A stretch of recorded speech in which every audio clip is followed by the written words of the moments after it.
Di sini kami akan mempresentasikan mengenai laporan keuangan perusahaan dagang dan jasa. Kami dari kelompok 2, perkenalkan nama saya Nobelino Sialuho. Perkenalkan nama saya Egin Ferran Segini. Perkenalkan nama saya Roger Mawar Tawangun. Perkenalkan nama saya Presiden Dua Selituma. Perkenalkan nama saya Renato Samosir. Perkenalkan nama saya Adi Pusudaya. Baik, yang pertama akan kami jelaskan adalah metode pelaksanaan yang akan dijelaskan oleh Gerak. Metode pelaksanaan dalam riset ini adalah desain penelitian. Penelitian ini menggunakan pendekatan kualitatif dengan observasi partisipatif dan wawancara mendadak yang memungkinkan peneliti untuk terlibat langsung dengan pelaku UMKM dalam konteks nyata mereka. Pendekatan ini bertujuan untuk memperoleh pemahaman yang komprehensif dan mendalam mengenai kondisi aktual pelaku UMKM dalam menyusun laporan keuangan, termasuk proses pencatatan tantangan yang dihadapi serta faktor-faktor dalam mengungkap secara rinci bagaimana pengalaman dan keterbatasan pelaku UMKM dalam mengaruhi kualitas laporan keuangan yang mereka hasilkan. Yang B, ada teknik pengumpulan data. Teknik pengumpulan data dalam universitas adalah satu, observasi langsung. Melakukan kunjungan langsung ke lokasi usaha untuk mengamati langsung bagaimana pelaku UMKM mencatat transaksi, mencatat proses, alat atau metode pencatatan yang digunakan. Yang kedua ada dokumentasi, mengumpulkan dokumen yang dimiliki UMKM seperti buku khas, nota transaksi atau laporan keuangan sederhana. Yang ketiga ada wawancara langsung pada pelaku UMKM, dilakukan secara langsung dengan pelaku UMKM untuk menggali informasi tentang satu ada tingkat pemahaman mereka terhadap transaksi. Yang kedua ada tingkat yang mereka hadapi dalam menyusun laporan keuangan. Yang ketiga ada persepsi mereka terhadap pentingnya laporan keuangan.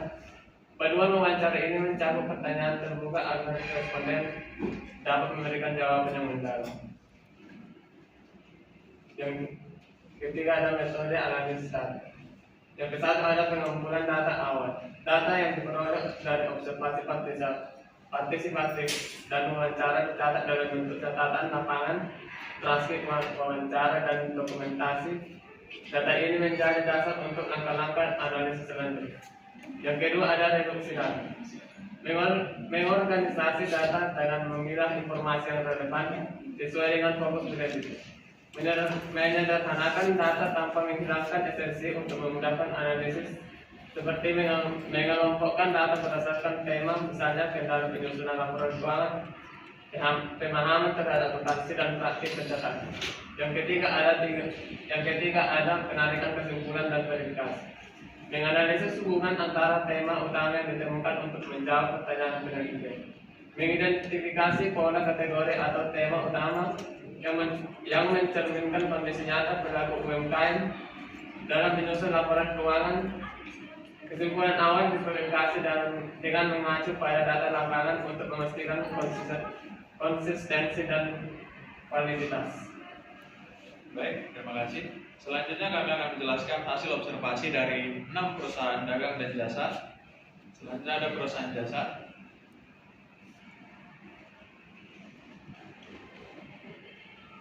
Yang pertama ada jasa servis komputer dan network. Nama pemiliknya ada Eliwan Yuni, yang nama UMKM-nya bernama Fajar.com. Modal awal yang dikeluarkan adalah 30 juta, pendapatan yang didapatkan 10 juta sampai 15 juta per bulan, dan pengeluaran 5 juta per bulan. Yang kedua ada jasa tukang pangkas yang bernama R. Sirai. Nama UMKM-nya adalah Pangkas Pria. Modal awal yang dikeluarkan adalah 10 juta, pendapatan yang didapatkan 200.000, dan pengeluarannya 50.000 rupiah. Yang ketiga ada jasa percetakan dan fotokopi yang nama pemiliknya adalah keluarga Selian. Nama UMKM-nya adalah Mirage dan usaha dagang Toma Fotokopi. Pendapatan yang didapatkan adalah 10 juta rupiah dan pengeluaran yang didapatkan adalah 10 juta per bulan. Yang keempat ada jasa laundry. Nama pemiliknya tidak dikasih tahu. Nama UMKM-nya Raja Naga Laundry. Modal awal yang dikeluarkan adalah 30 juta rupiah. Pendapatan yang didapatkan adalah 50.000 per hari. Jadi dalam sebulan didapatkan 1.500.000 rupiah. Dan pengeluaran yang didapatkan adalah 35.000 rupiah. Yang terakhir ada jasa stiker. Nama pemiliknya adalah Fauzi. Nama UMKM-nya adalah Salur Stiker. Modal awal yang dikeluarkan adalah 5 juta rupiah. Pendapatan yang didapatkan 4 juta rupiah sampai 5 juta rupiah per bulan. Dan pengeluaran yang dikeluarkan adalah 2 juta rupiah sampai 3 juta rupiah per bulan. Baik, terima kasih. Di sini selanjutnya kami akan menjelaskan mengenai perusahaan dagang yang akan dijelaskan oleh Roger. Yang pertama ada toko boneka yang bernama Cindy Buket dan Sega Boneka.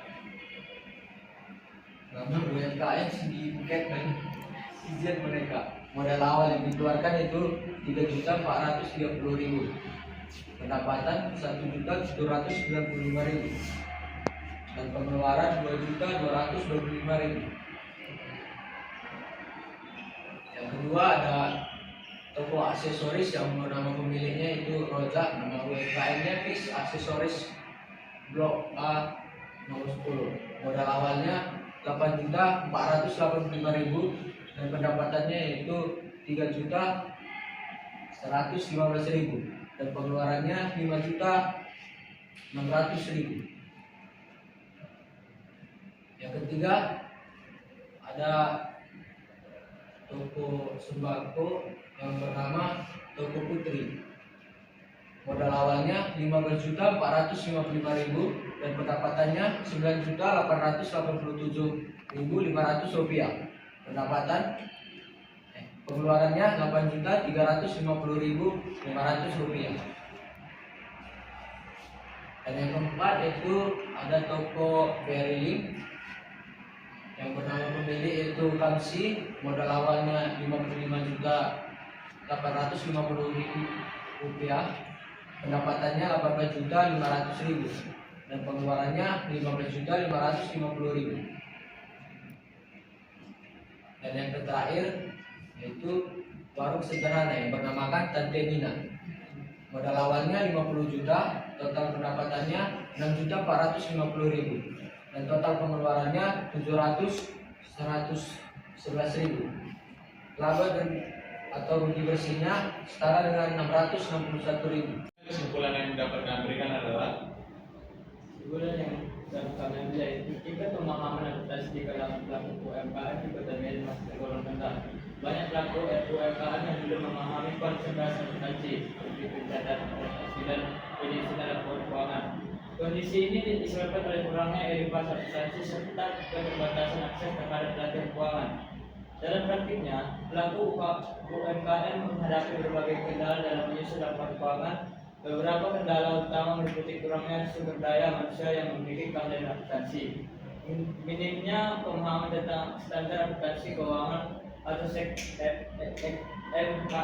serta anggapan bahwa laporan keuangan tidak terlalu penting untuk usaha kecil. Selain itu, keterbatasan waktu dan fokus pada operasional usaha menjadi halangan yang signifikan. Sebagian besar pelaku UMKM hanya melakukan catatan sederhana seperti mencatat pendapatan dan pengeluaran harian tanpa menyusun laporan keuangan formal. Praktik ini menyebabkan kurangnya transparansi dan akurasi dalam pengelolaan keuangan yang pada akhirnya dapat mengaruhi keberlanjutan usaha mereka.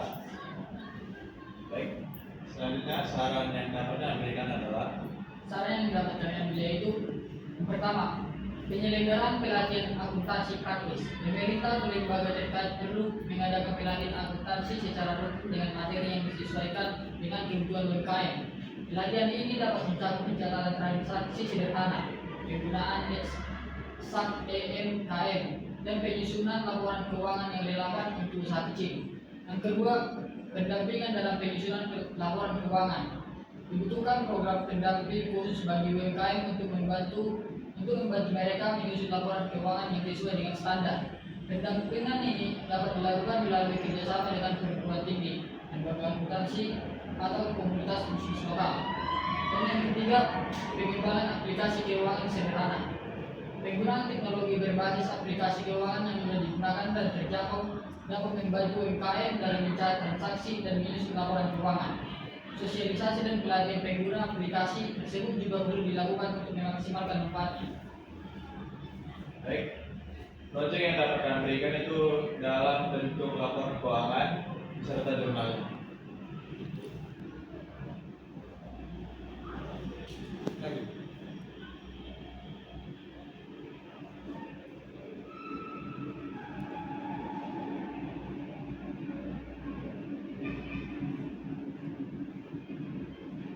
Lalu rekayasa ini yang dapat kami berikan itu adalah satu, pengembangan aplikasi keuangan sederhana. Aplikasi berbasis mobile dengan fitur pencatatan otomatis, laporan keuangan sederhana dan kompatibilitas dengan SAP MKM.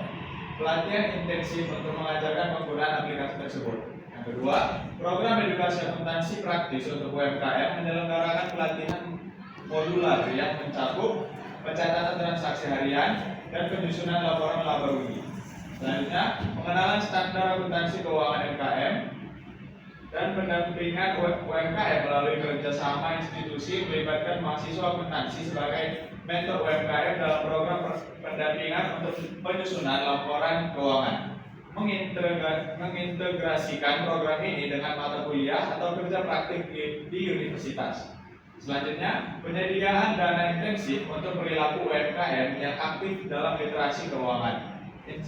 Intensif berupa subsidi pelatihan atau bantuan teknologi bagi UMKM yang menunjukkan peningkatan literasi akuntansi. Baik, sekian dari laporan keuangan beserta rekayasa ide dan mini project yang dapat kami berikan. Jika kami ada kesalahan atau tutur kata, kami mohon maaf. Terima kasih.